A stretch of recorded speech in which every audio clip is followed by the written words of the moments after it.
is ATL Day Ones, part of Locked On Sports Atlanta. And it starts now.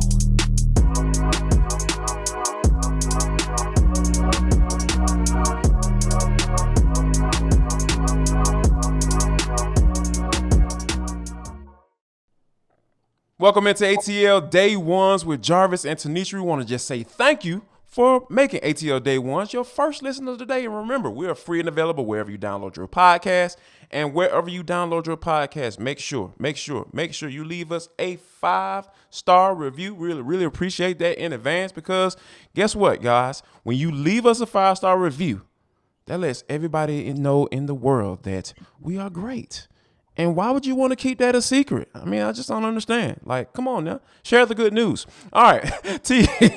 Well, today is Tuesday, and a lot of interesting things are going on in the NFL as far as we got cut day coming up in the afternoon, and we had a couple of leaks already. We'll talk about that. And now, obviously with Drake London, having the injury issues, he had his first catch in the Falcons uniform, and starting to getting a little concerned about his availability for the New Orleans Saints. We'll talk about that. And I think the master plan that Terry Fontenot and Arthur Smith came up with, it is starting to work. And last but not least, and for the culture, Trey out here working with the chef, getting cooking lessons. We'll talk about that. But first, we got to talk about Drake London. Obviously, he ended up getting his first catch against the Detroit Lions, and he came up a little lame, and we haven't seen him since from a practice standpoint or in any games. And I think that when you talk about a first-round pick, actually, getting that amount of action in the preseason, is he going to be ready for the New Orleans Saints on September 11th? Yeah, one would hope that is the reason that they have kept him out of practice and out of games so far. We're talking about 18 days and counting since the last time we saw Drake London on a football field moving around in game day action or practice action, if you will. So, and again, that's us seeing him. Now, who knows? He might have been on the side and we might have missed him, but for the most part, we must have really seen him practicing in these last 18 days. So yeah, hopefully they are being precautious. There is a precautionary measure for them, and they're just making sure that, hey, with some of the injuries that we know, the issue that he had already come in with when he was drafted on that same leg, by the way, that right ankle, that right knee, if you will, maybe they're just trying to be precautious. But I will tell you, Jarvis, it does concern me a little bit, because as you're starting to install the game plan, and as they were starting to open up the playbook for Desmond Ridder and even a little bit more for Marcus Mariota, well, one of your playmakers, maybe your second playmaker in command behind Kyle Pitts, wasn't really there. So, yeah, I just think wish you could have him there so that he won't have so much rust. He'd be much more able to hit the ground running in week one. And the thing, the funny thing kind of about that, was last year we didn't get it. We saw Kyle Pitts for one play in the preseason last year. We were like, all right, the first round pick comes around this year. Yeah, we get a chance to see Drake London, and never mind, he gets hurt right after the first play. But I mean, Arthur Smith was asked about Drake London, and from what we gather from him, being that it's almost like squeezing juice out of a lemon, trying to make lemonade when it comes to get information from Coach Smith. But he did say that everything seems to be on track, is what they're expecting, and I think that him being out, for like 18 days, like you mentioned, I think that has something to do with it. So, go ahead and get healthy. Go ahead and continue to work out. Get in that playbook and understand what's going on and what you're up against as a rookie wide receiver coming into the league. And I think that they'll work them in accordingly. And I don't think that, there'll be a situation where, they're going to put him in a position where he can't be successful. And I think, like you said, I think they're going to kind of maybe spoon feed him a couple plays here and there if he's ready to go against the Saints.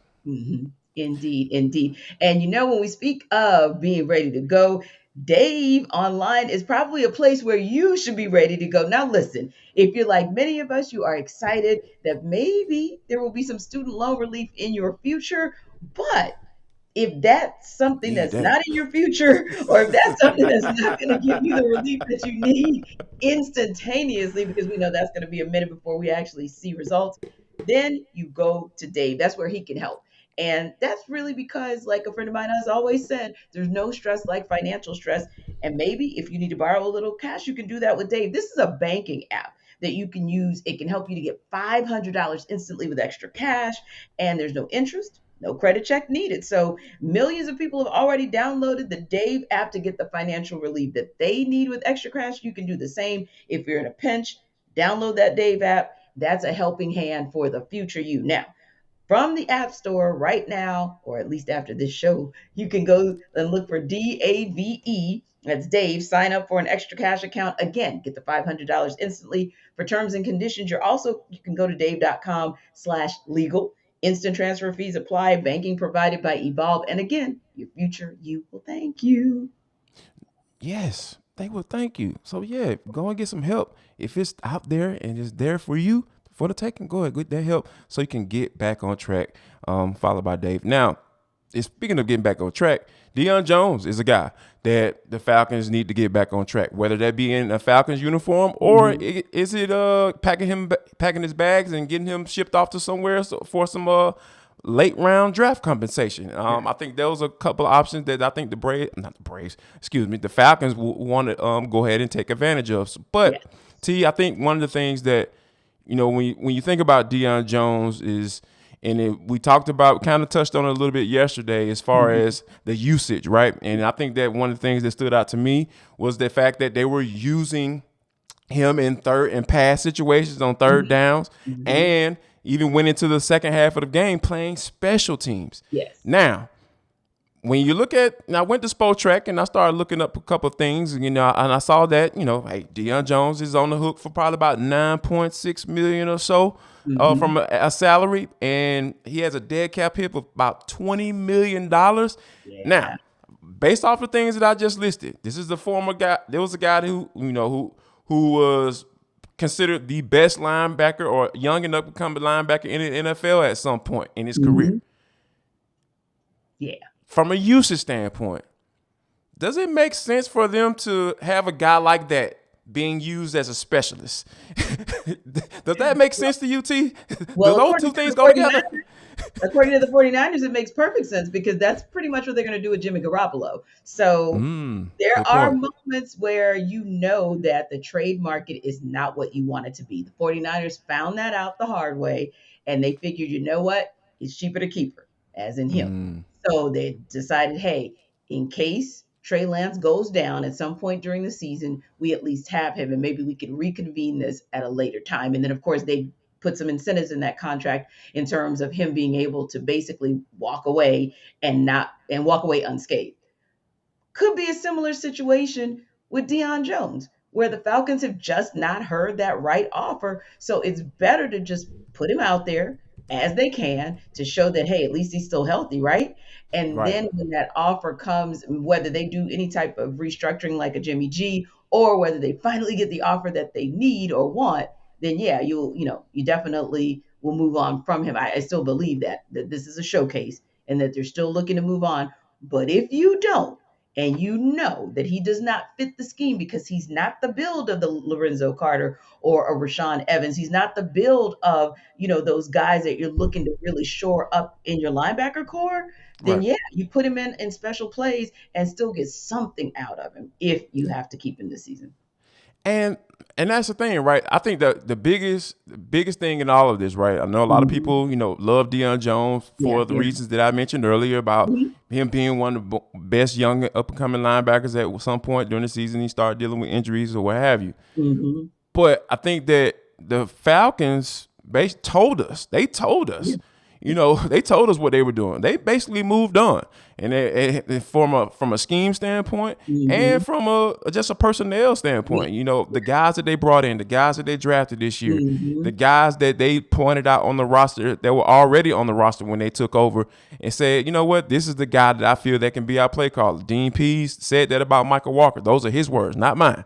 And I think that when you look at that particular situation, it's just like, all right, it was just a matter of they weren't able to find what, like you mentioned, they weren't able to find on the trade market what they were looking for. So I Mm-hmm. think right now, as you said, you put him out there, you show that he's actually healthy, and I Mm-hmm. think at some point, like you mentioned, Deion Jones will not be on this roster because I don't see him for 17 games being a third and long specialist and playing special teams. I just don't see that in Deion Jones' future in the Falcons uniform. But T, speaking of future, how about this? Later on tonight at 7:20, the Mm-hmm. Braves will be taking on the Colorado Rockies. Yay! Max Fried's going to be on the mound. The Ace is Yeah. going to be on the mound. So, hey, we have something to look forward to, right? Absolutely, for a couple of reasons. Number one, like you said, Max Fried, the Magnificent, is back on the mound. 8 innings in his I last like that name. outing, 1 run, about 9 strikeouts, 1 walk. I mean, just doing the darn thing. So, yeah, love to see him back in. And also, Jarvis, this was where everything started to turn for the Braves back in June when they got the Rockies for 4 straight. So, Mm-hmm. looking at them kind of putting the Cardinals behind them, this is the kind of series that you want to kind of get back on track. And then this was really about a week or so after we got to see Michael Harris II for the first time. And I am here to tell you, with the Braves still being having the second best record in the majors, right there behind the Dodgers, by the way, they're pretty much 1-2. I don't think it's coincidental that the Braves went on that run when MH2 came up from Double A. So again, got the Rockies, you got Max Fried, you got Michael Harris II, who was good for you then and has been a part of this run now. Time to feast, Braves. Time to feast. It is time to feast indeed. You got ATL Day Ones with Jarvis and T right here. But coming up next, though, don't go anywhere because we're going to tell you exactly how Terry Fontenot and Arthur Smith's plan has come to fruition. Don't go anywhere. We'll be right back.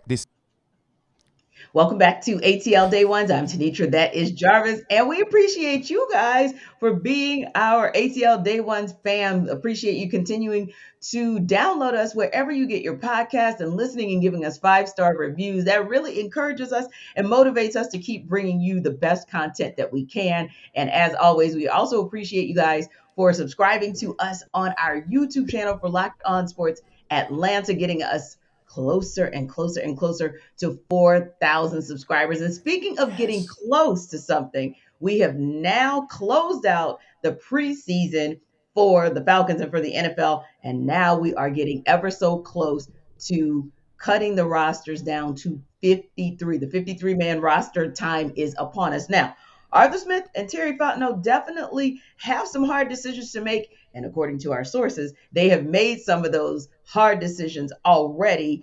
And you and I started this conversation yesterday, right, Jarvis? We Mm-hmm. talked about Yep. a few guys that made good cases, or so we thought, for themselves to make the team. So before we start talking, maybe drilling down into some position groups or maybe sliding into the position groups, give me your reaction, especially when we heard that Frank Darby was cut, and he was one of the guys that you really said showed that he had that potential to maybe make the roster.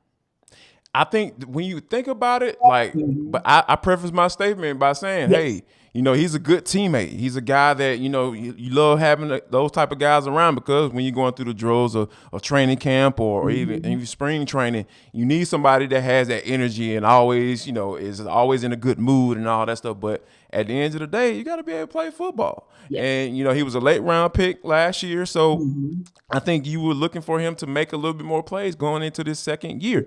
And I think, and obviously he did not do that, but you saw some decent things enough to where that's why that the also report that came with him being cut was that Mhm. he's a prime candidate for the practice squad. So I think that the Falcons, hey, he's not developing like we probably thought he probably would have coming into his Mhm. second year, but I'm not too surprised by it. When you think Right. about it, T, because like I said, he made some plays, but he didn't make Mhm. enough.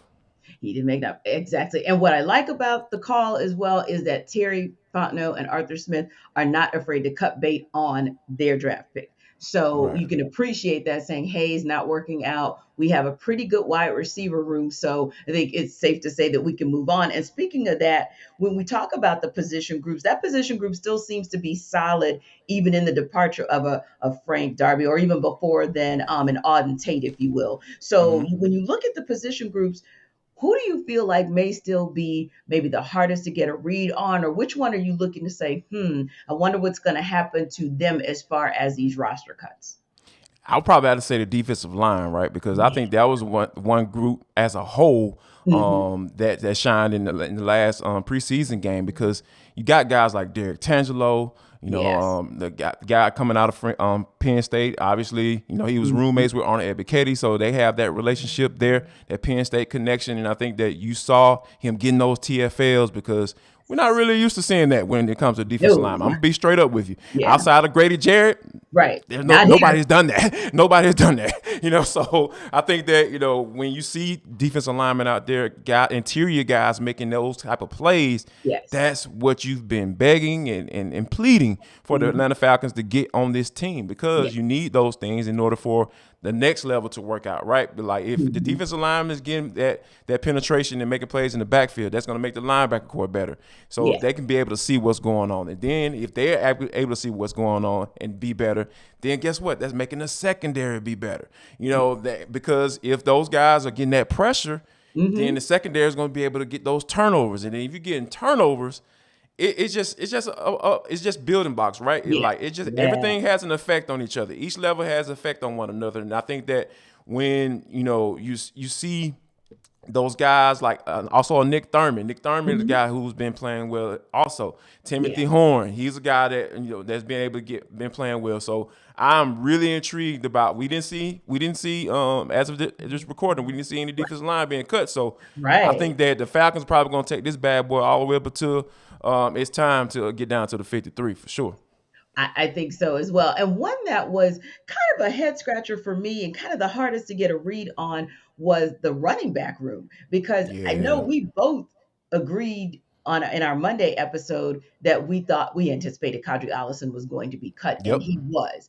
But Yep. little shocked about Caleb Huntley. That was an interesting one because I felt like for the most part he made his case during the preseason and all throughout camp that he could at least make the roster. But again, maybe he's a guy who comes back on your practice squad and then maybe he eventually gets his opportunity. But when I then look at the depth chart, I'm like, well, obviously they're still good to go because you've got CP, you have Damian Williams, you have Tyler Algier. So you're not Yes, Lord. exactly in trouble You're not by hurting.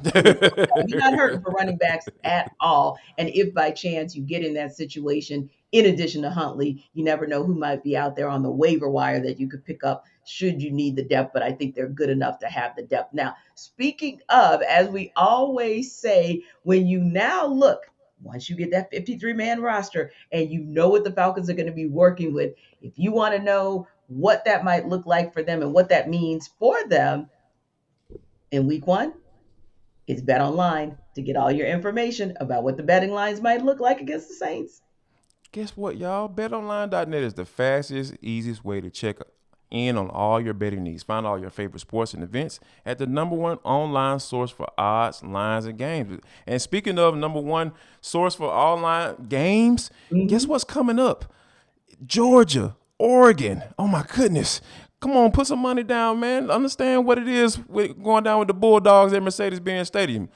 They ready to go kick some tail. They ready to prove some things. Or that's not your cup of tea, that's not your stilo, hey, go ahead and check out September 11th. The Falcons will be taking on the New Orleans Saints right here. The Aints are coming to town, y'all. So go ahead and if you're not quite sure how the game gonna go down, Bet Mm-hmm. Online, is your top. Like, they have all the wagering information that you need, from live in-game betting, scores, and they even have podcasts. We know you listen to the podcast because you rocking with us. Why else?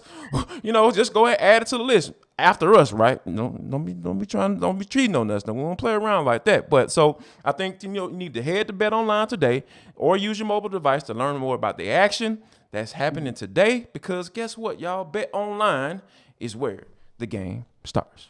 Indeed, it does. And we can't wait to see what it's going to look like come week one when the game starts. And that really tells us a lot about what Terry Fontenot and Arthur Smith may be looking at so that they can gear up, not just for week one, of course, but really for this entire season.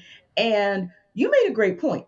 The D line room is actually pretty loaded as far as quantity is concerned. Now, the Mm-hmm. question becomes whether there's enough quality in that Yep. core for Fontenot and Smith to stay put, stand pat? Or do you think maybe they're going to start looking around the league to see if there are any players, any D linemen who maybe they didn't fit the team scheme whom they were on, just like Debo maybe is not fitting this scheme, but maybe they can fit the Falcons scheme. So you think they're going to maybe look around the league for more D linemen? Absolutely, T. Just from a like now we talked about Derek Tangelo, and I'm not saying that the guy is going to come in and get 7 sacks for you. That's Right. not what I'm saying. I'm saying that there are some guys that are on the back end of this roster that you're going to have to really make some decisions on as to whether or not you want to get those, see what they can do in real live game action during the season. And that's a whole nother level, right? But, if those guys aren't that, but they are still worthy enough of keeping around, obviously then you go to the practice, send them cut them, and then go to the practice squad. But I think that when you think about the way this roster is constructed, right, there are situations going on all around the league. So, and I think that when you think about what Terry Fontenot's base is, he's a pro NFL scout. So he is used to doing this. He's a pro personnel scout. He's used to doing these things. So I think that, and Arthur Smith even said himself that this 53 is fluid because you don't have the 4th game this year. So so you essentially you have a lot of time on your hands to do a lot of research, and I think Terry Fontenot and Arthur Smith are going to be watching a lot of film once these roster cuts get made, and there's going to be some guys who might make the 53, and then you might not see them on the active roster next week because they brought somebody else in they feel that can be a better fit at the moment. Agreed. And I think the other space that you may see some of that shift after the fact is in the O-line room, because I know for me, I was a little shocked that Justin Schaefer got cut, and I expect to see him back on the practice squad. I really do. But with that said, I wouldn't be surprised if they're not on the lookout for exactly somebody, because listen, Center. right. Oh, exactly. Center. Ooh, Right. excuse me. Sorry about that, T. No, My real bad. talk is real talk. That is real talk. Because listen, that 60%, we said, okay, maybe now 80% of that line is solidified. Okay, we'll go ahead and give the nod to Elijah Wilkinson for being solid. No doubt. But that center space, that's still really, really shaky. So I'm like, really interested to see what they do the rest of the way, because there have been some pundits who said they wouldn't be surprised if the likes of a Jalen Mayfield, just as an example, would be like they wouldn't be surprised if a Jalen, Mayfield is gone, or, and of course that's more on the left guard side, or if Drew Dahlman and Matt Hennessy stick around for the moment, but then we see on the other side that it's a solo situation for them. It's a if they can pick up anybody else. But speaking of picking up, we love to see the videos coming down through pickup games as the NBA gets ready for training camp and the regular season. And this next one that we got to talk to you guys about, man, listen, we'll tell you about it in For the Culture. Final segment of ATL Day Ones with Jarvis and Tenitra. We want to just say thank you for rocking with us throughout the entire show. Thank you for downloading us wherever you get your podcast and leaving a 5-star review if you have not done that. We thank you for listening and watching us, but you need to go ahead and like and subscribe to what we got going on right here on ATL Day Ones, because we're just amazing and we're doing this doggone thing. My mom taught me for a long time to be humble. I'm in certain situations I remain humble, but hey, in this one, T, hey, we doing this doggone thing, and we appreciate y'all for congratulating us and doing that doggone thing as well. But T, this is For the Culture. It is the intersection between sports, entertainment, and the culture, and I think that this first story is very fitting because I talked about Trae Young, getting with the chef, not necessarily a chef that cooks food, but a chef that cooks on the court, and that's Steph Curry. He and Steph Curry were getting their ball on. They were in the Rico Chines Run League. So, a lot of these leagues are popping up nowadays where all these NBA players are going in and doing their thing. And this video just shows Steph Curry and Trae Young absolutely just getting busy on the basketball court. And I came across this question to you. Now I'm gonna throw it at you and kind of get your thoughts. And of course, it's from social media. So if it's a little crazy, I'm not taking credit for it. Okay. What in the world would Trae Young have to do in order to be in consideration to be the league MVP? How would that Hawk season have to go? That is a great question. Well, first of all, I made a run. It was, and I promise you, it was a joke. When we looked at the video, I was like, I didn't see the off ball work. I didn't see the off ball work. Yes, that So was let's hilarious. start I laughed there. out loud. Yes, we had to laugh because it was so much of a joke. But in partial answer to this question, that would be it. The evolution of his game. Goodness. Because if you are moving off the ball and that helps others to get involved, or it helps you to come back to the ball and, just kind of evolve your shot and your shot selection, that's a beautiful thing. That is a beautiful thing. And I think that when you look at a Steph Curry, for example, everybody else on the court, Michael Jordan, everybody else on the court was forced to be better. Yeah. Giannis He had no Antetokounmpo. choice.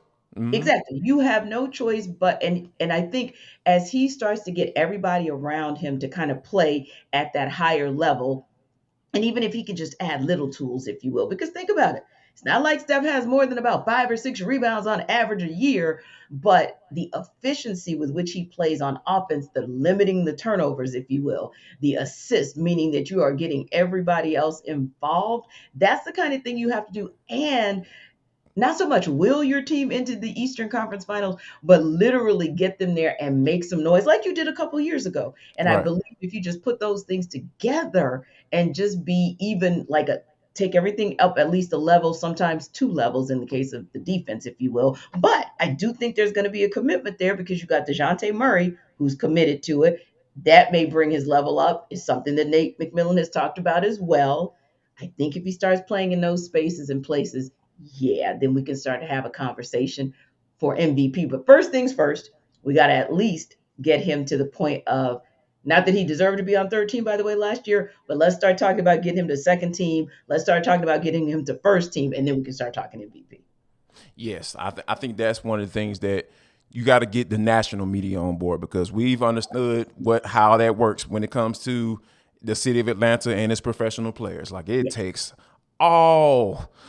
each and every person to be on board, from the national to the local to other coaches, prominent coaches around the NBA, just to even have them even in the conversation. So I think that for him to even be maybe a finalist, I think he would absolutely have to do exactly what you said. Like you talking about off ball play, because he was even though it was a small sample size, he was really good, in the spot up shooting category from shooting back from 3. So I think that's some of the things that, if you're talking about elevating that aspect to your game, where you don't know who's going to be bringing the ball up the floor in those crunch moments when it comes to DeJounte Murray or Trae, that you talking about some dangerous stuff. And I think that offense would look amazing if Trae is able to elevate his game to that level. So I think that it was something that I thought that was pretty interesting that